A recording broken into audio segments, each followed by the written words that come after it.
Olá, amigos e parceiros do Ministério Evangelho Avivado, paz e graça. O meu nome é Marcos Rogério, sou comentarista bíblico do Ministério Evangelho Avivado. E esse mês estamos tratando sobre as 5 solas protestantes. E hoje vamos falar sobre a sola scriptura, só a escritura. Diante de calorosos debates entre o clero e os reformadores protestantes, onde o clero defendia a autoridade da igreja acima das escrituras sagradas e a autoridade da tradição em igualdade com a Bíblia, o clamor dos reformadores era sola scriptura, só a escritura. A palavra de Deus, ela deve ser aceita como autorizada e infalível revelação da sua vontade.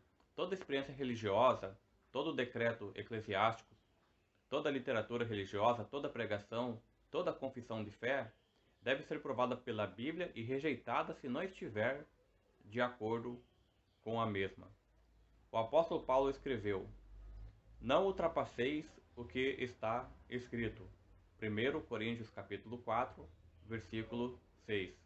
A igreja, a tradição, a cultura, ou mesmo os profetas, eles não estão acima da Bíblia. A palavra de Deus, ela é suficiente e ela é a autoridade máxima no que rege os princípios da fé e da prática. A Bíblia, ela é a palavra de Deus. João 17, versículo 17. É Deus falando ao homem. Ora, estes de Bereia eram mais nobres do que os de Tessalônica, pois receberam a palavra com toda a avidez, examinando as Escrituras todos os dias para ver se as coisas eram de fato assim. Atos capítulo 17, versículo 11. Esse texto de Atos mostra que os cristãos de Bereia, ao ouvirem a pregação dos apóstolos, foram examinar as Escrituras para ver se as coisas eram realmente assim. Ou seja, para eles, as Escrituras eram a autoridade máxima. E os apóstolos elogiaram eles, chamaram eles de nobres, por adotarem essa postura.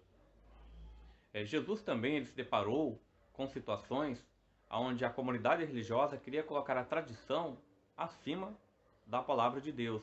E ele sabiamente respondeu: Bem profetizou Isaías a respeito de vós, hipócritas, como está escrito: Este povo honra-me com os lábios, mas o seu coração está longe de mim. E em vão me adoram, ensinando doutrinas que são preceito de homens. Negligenciando o mandamento de Deus, guardais a tradição dos homens.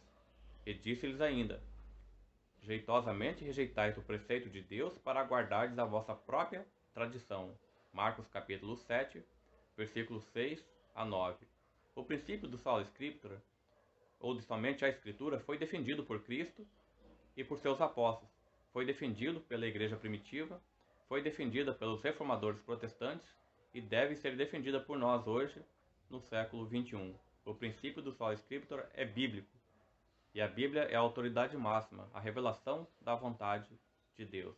Que Deus abençoe a mim e a você, para que possamos entender esse assunto, estudar a cada dia mais e defender o princípio da primazia das Escrituras Sagradas. Um abraço e até o próximo vídeo.